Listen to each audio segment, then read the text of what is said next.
My name's Nick, and I live aboard Argonaut 2, which is a 73-foot classic wooden motorboat built in 1922.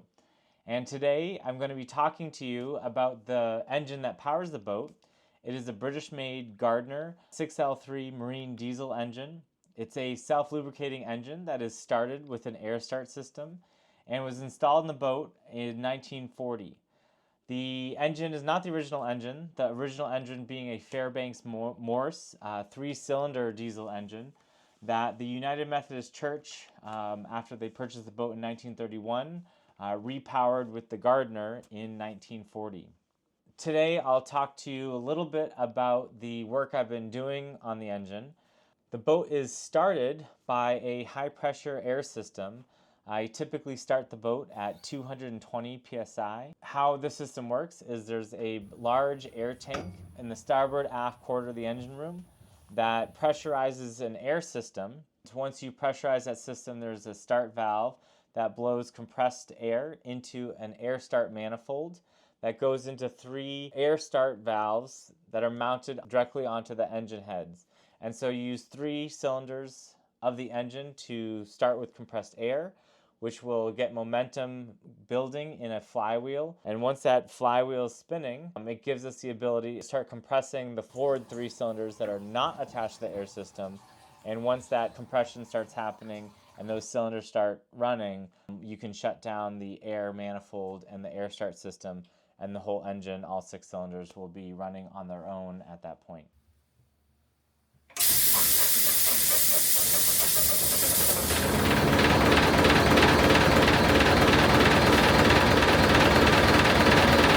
So this summer I was having issues with that air start system. What was happening is there are some old asbestos gaskets between the valves and the air manifold, and then also on the start valve, that over time have either burnt out or blown out. And so what I've been doing as a solution was using the cardboard from cracker boxes or like cereal box material, oiling it up and forming my own gaskets with the ball peen hammer. And that works for a while until it doesn't. Eventually that high pressure air would blow out the cardboard and I'd have to replace it. I've done it 3 or 4 times now on several of the gaskets. I have a blown gasket right here at the base of the intake valve, cylinder number 6. You can see here these 3 air intake valves I think are scratched up. I've been mostly having trouble with the aft 2. They're scratched up enough so when I clean them and the engine's running, some exhaust and some soot comes out of that exhaust as the valve leaks, and that soot fills up the cracks and eventually seizes the valve. So every month or so, or every 20 or so days underway, I've been having to pull the valve, clean it, put it back in, and doing it on replete. This has been happening every 3 or 4 weeks or so underway. And while it's fairly easy to fix, I can pull the valve from the valve housing, I clean it, I can re-lubricate it, put it back in, and it works fine. But because it's been removed of all that soot, it's leaking again, inviting more exhaust to come out of the valve with this carbon soot. And so this has been happening with 2 of the valves over the course of the summer. And so now that I am back in Seattle, at the end of my cruise, I am going to pull the entire air manifold off of the engine. My goal is to clean the valves, relap the valves into their housings so that it forms a nice tight seal. So I'm going to pull these 3 valves here.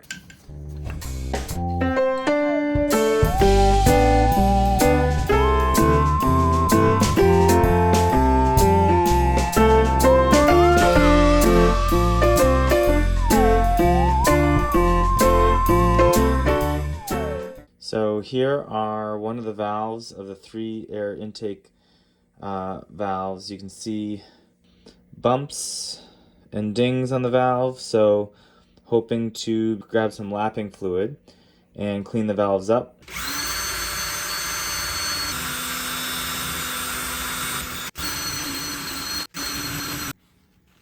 Nice, clean, shiny valve.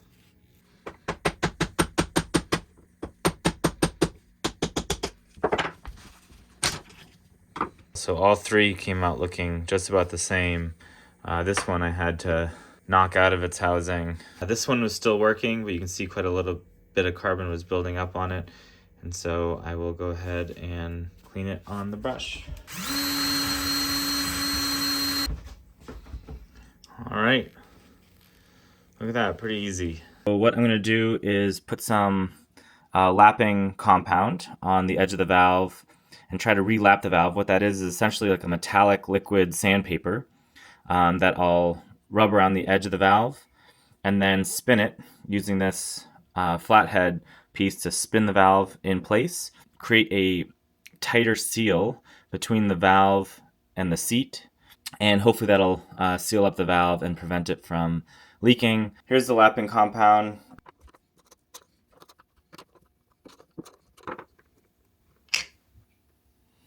Just taking a very little bit.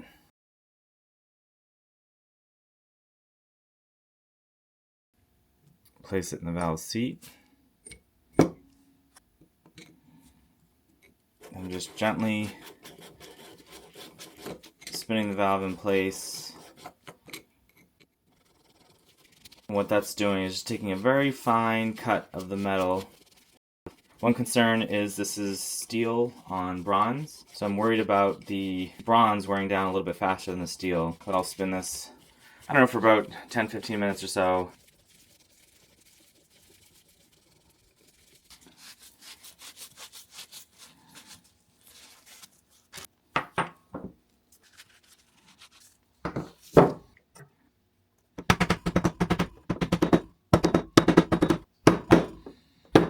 Next I have a little bit of engine lube.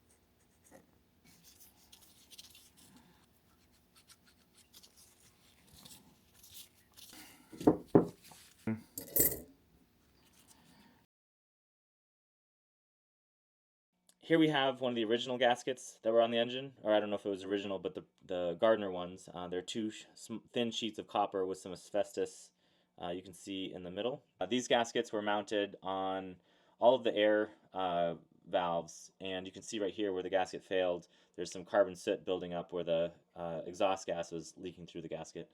What I had done was make up a whole new set of gaskets. This is using a very soft, squishy metal. And so these ones are just a little bit thicker, but I'll be able to squish it down into place. And so hopefully that will stop all the leaking issues. Here's the main air start valve that had previously had a nut that was threaded to the end of the valve stem with a spring that was used to close the valve. And what I did was I went up to Barry Stevens up in Port Townsend, who helped me out by regrinding the seat of the valve and then lapping the valve into the seat, as well as putting this sheathing over the valve stem to be used on the lever that pulls up.